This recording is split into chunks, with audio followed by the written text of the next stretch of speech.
Welcome, everyone. Welcome to sportsbookreview.com. I'm Alex, and we are live. We are previewing Champions League qualifiers. We are back up after an interesting World Cup, but Team Bankroll is back. Martin Green, Stuart from Tipster HQ. Natalie is on a vacation, well-deserved vacation after the numbers we had with the World Cup. But we are not on vacation, and we are previewing while some teams in Europe, the top teams, are playing against each other in the International Champions Cup in USA, Singapore, and in a lot of other places. The second-ranked teams are fighting each other for a spot in the Champions League group stage. We have some interesting round of fixtures on Tuesday and Wednesday. We will not talk about all the matches because it's good to have matches, a lot of matches to choose from, but it's not good to bet from all of them. So we are starting with the Tuesday fixtures, and we are starting with Stuart. Welcome, Stuart. You have the first one, Astana and Midtjylland. Interesting fixtures there. I was taking a look at that match, and I said, "Wow, only Stuart can choose that match." Well, I was just listening to you talk, and you were saying, the top teams are in America and Singapore, and the second-rate teams are playing in Champions League. Where are Arsenal? What are they doing right now? Because they're not in either of those. So, all right. I don't know, Martin. Where is Arsenal? I think they lost to Boreham Wood or something the other week. No, they beat Crawley 5-1 or something. So I think it's going to be a good season. Spurs are playing Enfield right now, so Spurs 11. But hey, on to the serious stuff. So first game I'm looking at is Astana versus Midtjylland. I'm told that's the right way to pronounce it. I apologise if it's not. And as Alex said, this is probably the kind of game that's made very, very nicely for me because I'm going for the long odds outside on this one. I'm going for the team that manages everything based on statistics. They love their stats. They love everything there, anything to do with numbers. Big, big fans. Midtjylland are my selection at 4.2 forward pinnacle. Let's get this season started with a nice little bang. Come on. Yeah, but you know already that it's really tough to play at Astana on their stadium there. A lot of bigger teams proved that traveling to Astana and playing there, it's a pain in the ass. So I don't know, you're choosing a Danish team to play at Astana. I don't know. It's kind of weird to me. Well, let's be honest. I mean, there are quite a few games where you look at the sides and you're like, what on earth are they? What on earth can they have done to them that they've not seen at other clubs before? I mean, Midtjylland, they're an experienced club. They've seen an awful lot of things. They've got some very good players as well. Let's not forget that. But playing in the Danish league isn't exactly the greatest thing in the world. And they'll be going to places in Denmark where there's no hot water, where the changing rooms are horrible and the pitch is nasty, and I'm pretty sure they're going to be used to those kind of things. So I think they're going to be okay. I'd rather back Midtjylland here than someone like Basel if they were going to be going to Astana. Because interesting bet. Anyway, like always, Stuart is looking for the value, and he's going with Midtjylland. So I think that you guys should write that down. Not a lot of plays for Tuesday for Martin, but till Martin will say his first play, I will ask him because we'll preview futures in few weeks. I think for Premier League, the most important league right now, the best transfers. Okay, let's forget about Cristiano Ronaldo to Juventus, but I think that Premier League remains the best and the most rated, let's say, league in Europe right now. What do you think will happen this time? Can Manchester City prove to be so strong again and win the title? I think they can, but no team has actually successfully defended the Premiership for a decade now, since Sir Alex Ferguson's Man United team won it twice in a row. I think they showed signs of fallibility towards the second end of the last season. They lost 3 times to Liverpool. That sort of air of invincibility that Man City had about them was kind of diminished a little bit. So I don't think they're going to romp to the title like they did last season. I think they'll have a lot more competition. Liverpool have obviously spent very well in the summer. They've plugged all the real gaps in the team that they had. I think they're going to be a lot stronger this time around. Whether they can sustain it over the course of an entire season remains to be seen. Chelsea are still going to spend pretty big. If Man United can get the best out of Paul Pogba, and they could really go for it as well. I think Man City deserve to be favourites, but at that price, they're real odds-on favourites. I don't think it's worth backing them for the course of a season. I'd probably go Liverpool if I had to go for someone right now at the slightly longer odds. I'd probably be looking at other markets as well, like who's going to finish in the top half, who's going to get relegated, who's going to stay up, things like that. Yeah, some interesting articles Martin is writing for sportsbookreview.com or sbrpigs.com, and also for our sister sites oddsmarket.com and bookmakersreview.com. So if you like some articles, how we said in the last season, go check those sites for some interesting articles and some great tips. Martin is writing about all the sports, if I saw correct: Tour de France, tennis, football, what else? Cricket? No, cricket. I don't know. You wrote about cricket. Yeah, cricket, rugby, NASCAR, Gaelic football, football, darts, golf, everything. I've written about every sport you can. Tiddlywinks. I've written about pretty much everything you can imagine this past year. yeah, some great articles. Check them out. So continuing with our Champions League preview. CFR Cluj from Romania hosting Malmo from Sweden. Malmo, as you know, they are in the middle of the season, despite having that World Cup break. I think that they are still a fit team with some interesting players that they brought in the summer transfer season. Plus, they are coming after some great games in Allsvenskan. I think it's the correct pronunciation of their domestic league.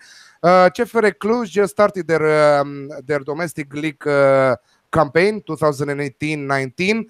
They won the Super Cup in Romania. Plus, they were held to a 1-1 draw in the first round by Botoșani. Not impressing at all from the champions of Romania. I think that Malmo will leave from Romania without losing this game. So I'm going draw double chance. This might be the banker. I didn't decide it already for a banker, but 1.72 for Malmö draw double chance. And continuing also with the PAOK versus Basel. Stuart? Well, PAOK are a good side, but then again, so are Basel. And for this one, I'm looking at which team I think is going to go through and whether they can get an edge in that first game. And I think that Basel can do it.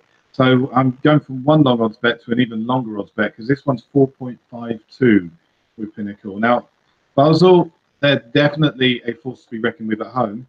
But I think any kind of result, any kind of win here, even just a 1-0 or a 1-goal difference win, puts them firmly in the driving seat, and we'll see a very, very different performance when they get back to Switzerland.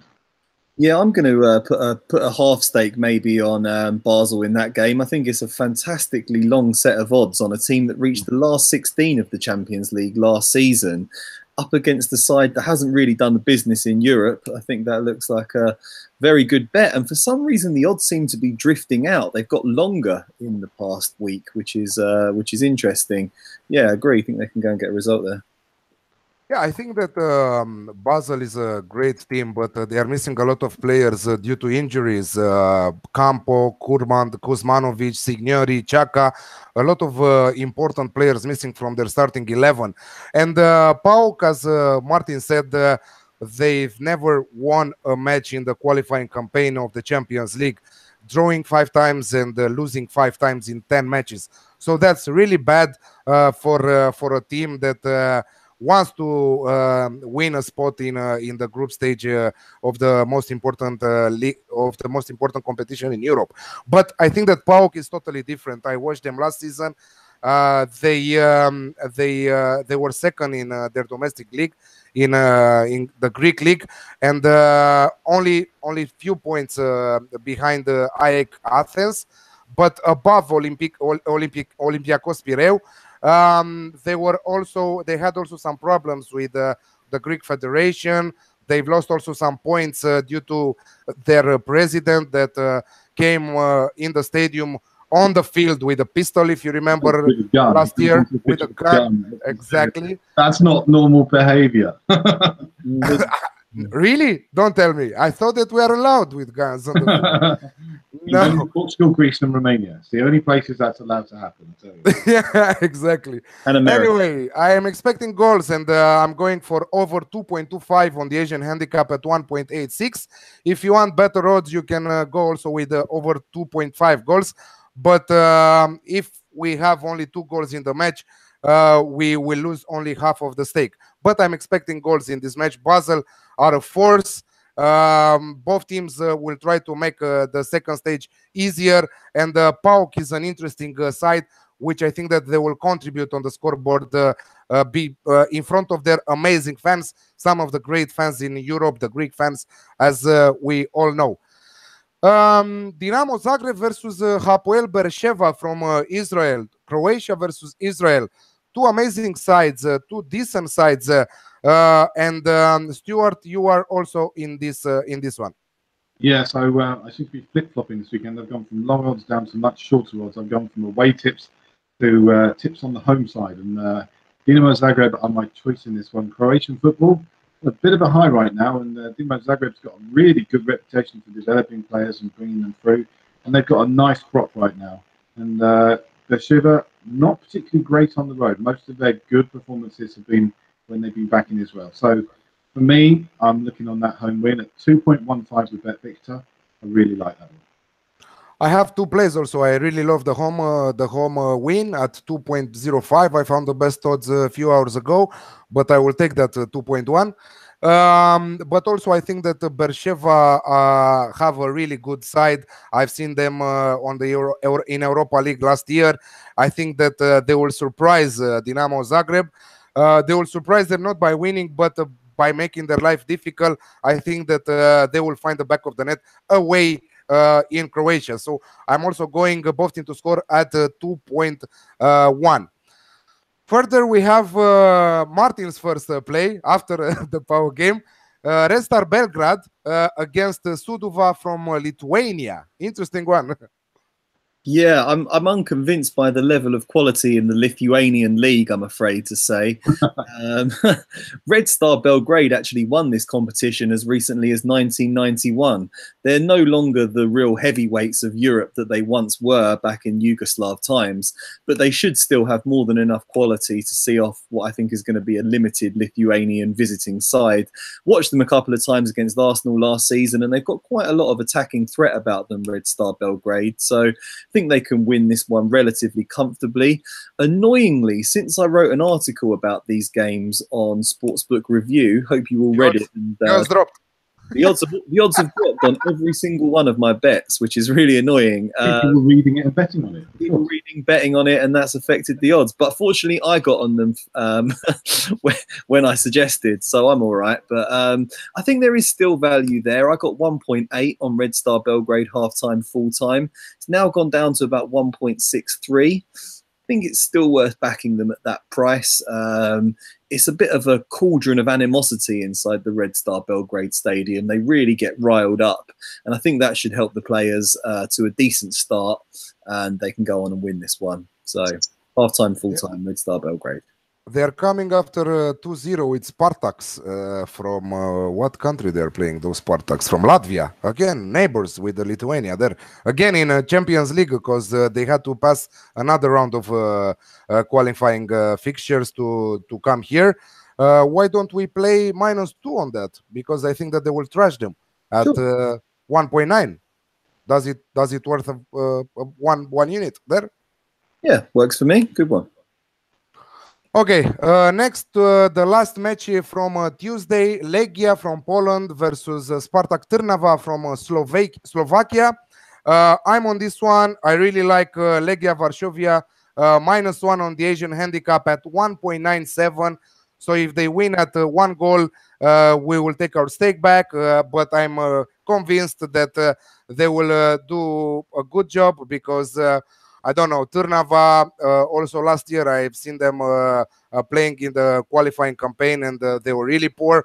They are coming after a 1-1 draw against a team from Bosnia and Herzegovina, Zrinski, if I'm pronouncing it correct. They won 2-1 on 2-1 on the aggregate there. Yeah, I think that you should pronounce that because I know that you know French very good, but come on, Zrinski.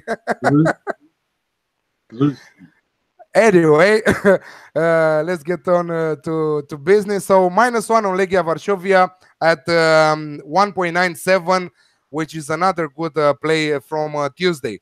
So here we are going on Wednesday. Some better matches on Wednesday, as always. We have first of all Bate Borisov versus HJK from Finland. And Stuart, you are on that. Yeah. So this is my second of my short odds selections, and also my banker, if we're doing bankers tonight. And I'm on Bate. Bate are a side that have upset the apple cart so many times in the past. And they seem to battle and make things really, really difficult for the opposition. And for once, they're up against what would be, they're probably, well, they are clearly the favourites, a side they are expected to beat. So for 1.62 for a side that's of this quality, with Bet Victor, I really, really like that one. Odds aren't huge, but this one should be a winner. 1.64 with Unibet, the best odds on the market right now. So if you have a Unibet account, you should try better odds, shop around for your odds. This is why it's good always to have more bookies you are betting with, because some of them might have better odds than the others. Okay, Bate Borisov to win. After that, we are going in Bulgaria, Ludogorets Razgrad versus Molvidi from Hungary. I think that is the first time I'm seeing Molvidi in Champions League qualifiers. Ludogorets Razgrad, well-known team from Bulgaria. A lot of interesting Brazilian players inside their starting 11. Very decent and quality players in their squad. Many I think that they had great performances over the years, also in Champions League qualifiers, also in Europa League, also in the group stages, because they were also there. Their odds have dropped amazingly. 1.27 is right now, but I think that they should be able to secure the qualifying in the third round of the Champions League from home, trashing Molvidi from Hungary. -1.5 on the Asian handicap for Ludogorets Razgrad, and that comes at evens. At least a few hours ago it came at evens. Now it dropped to 1.95. Still good value in my opinion, so take it now because the odds might drop even more than that. Going from Bulgaria to the Netherlands, and we have Ajax Amsterdam versus Sturm Graz from Austria, and both. Only Martin is in this one. Yeah, it's an interesting summer for Ajax. I think they're the biggest team in this competition at the moment. Obviously, a great name in European history. These days, they have a model whereby they bring in young talent and sell them on for a profit and sort of keep afloat that way. They've already lost Justin Kluivert this summer, probably going to have another couple of good young players follow him out the door, but they have actually spent a bit of money as well, and they've bought some established stars that are in their prime. They bought Daley Blind back from Man United, they bought Dusan Tadic from Southampton, so I think there's cause for optimism among the Ajax fans. They're going to be battling it out with PSV in a bit of a two-horse race for the Eredivisie title this season. I think they can get the better of Sturm Graz in this one. Just should be a far better team all round, really. I got, let me see, Again, the odds have changed. So -1 Asian handicap only gets you about 1.63 now.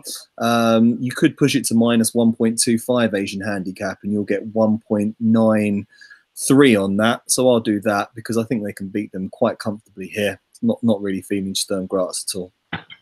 You're not worried about their preseason warm-up friendlies that they are winless in their last 5, playing Norgeland, playing Steaua from Romania, playing Walsall, losing to Walsall, and missing some important players in their starting 11. I think that some of them are injured. Also, Lasse Schöne, one of their most important player, is injured. And to tell you the truth, Sturm Graz are not an easy opponent there. So I don't know. -1.5 is not too risky. 1.25, not 1. 1.25. Okay. 1.9. Oh, good. That's great. 1.93. I think they'll come good in Champions League, in a proper competition, in a proper competitive match. Once again, I still think they've got vastly superior quality to Sturm Graz all over the pitch, higher wages, higher transfer fees, a better youth system. I know they're going to be missing some players, but still, I mean, this is an important game for them. If they get into the Champions League, it's going to really boost their finances and it's going to help them spend more in the transfer market. And it's a cycle of good things. So hopefully they'll pull it out of the bag for me. I think they can win this one. Also, Ajax are one of those sides who really don't show up well in friendlies. They're generally pretty poor in those games. They do play around with the starting 11, and it's never their strongest team. It's only when the actual season gets started they start playing properly. So I wouldn't be too worried about their pre-season friendly. Okay, that's wrong. Okay, last match of the day of Wednesday, Celtic versus Rosenborg. I have a little opinion on this one, but let's hear the big spike. Let's hear Martin, who I think that he wrote an article for SBR Picks about Champions League, and I think that he included also this match on that article. Is that right? That is correct, yes. Another interesting summer for Celtic as well. They've finally broken an 18-year transfer record that stood from when they bought Chris Sutton back in 2000. He's been their record signing up until this summer. They've bought Odsonne Edouard from PSG, French youngster. So I think that they feel like they finally turned a corner at Celtic now. If they get into the Champions League group stage again, they'll get another £40 million and they can invest in the side, maintain their dominance in the SPL and try and have a run at Europe. They've got a good young strike partnership in Edouard and Dembele. I think they'll get the better of Rosenborg here. These two teams played each other at this competition last season. It finished 0-0 in Norway and Celtic won 1-0 at home. So they won 1-0 on aggregate. I don't think we're going to be in for a particularly high scoring game here because Rosenborg are quite stubborn. But I think at home at Celtic Park, Celtic really should get the win. I got them 1.5 earlier in the week and I wanted to put that in a double with Ajax. They're both at about 1.5. So I thought Ajax Celtic made a good double. For more value, I'm going to go with Celtic and the under 3.5 goals in this game. It was 2.05 when I took it. It's gone down to 1.91 now, but I still think there's value there. What's happening? Stop writing, Martin. Stop writing. Stop writing articles because what you're doing to us. Come on. You are saying some great thoughts and after that, bam, in the head. What's happening there? Incredible. Well, some people have clearly taken advantage of it, so I hope they have a good time of it. I was reading the Scottish newspapers today about this match specifically because I wrote also an article about the Champions League over to oddsmarket.com. Moussa Dembele, Detrick Boyata, Michael Lustig are doubtful. Christian Gomboa and Tom Rogic are back to their club after the World Cup campaign. So they might start in the match against Rosenborg. I was thinking about the over 2.5 goals, but I think that it's a pass. I think that Niklas Bentner, great Niklas Bentner from Rosenborg, might do some damage on Celtics defense on Wednesday. I don't know. I think that he worth a bet on anytime goal scorer. This is my feeling. But aside that, I don't have any specific top tip about this match. Anyway, as we all know, the last words of every show, top tip and double. Starting with Stuart. Okay, so top tip is obviously going to be Bati Borisov. At home against HJK. Really think the odds on that are too long, even at 1.62. We should be looking at 1.45 on that. So there's value in that one. And I'm going to team that up with I'm going to go for my stats buddies, Midtjylland to win away at Astana, and they're at 4.24. So combine those two together, be a very nice set of odds. Okay, Martin. Celtic and Ajax in a double for me, and I'll go for Celtic and the under 3.5 goals as a banker. Good. Ludogorets minus 1.5 on the Asian handicap against Molvidi from Hungary at 1.95 for me. And I will go Legia Varsovia 2 win against Trnava, and Malmo draw double chance against CFR Cluj 1.72 there. So this is what the best tips for the. There are more matches to talk about, but we don't have tips for everything. But because we didn't find value on all of them, we will be back. We'll be back next week with the second leg for these matches. After we will see the first matches, we will decide the top tips. What we'll play next week for the second leg. Thank you so much for watching us. Like, please subscribe SBR, and you will get a ton of information from us all down to the team Bankroll, and we'll be back in full schedule in 2 weeks from now with futures from the top 5 European leagues, Champions League, Europa League, and a lot of other new stuff. Thank you, Martin and Stuart, for joining me. See you next week. Bye, guys. Guys.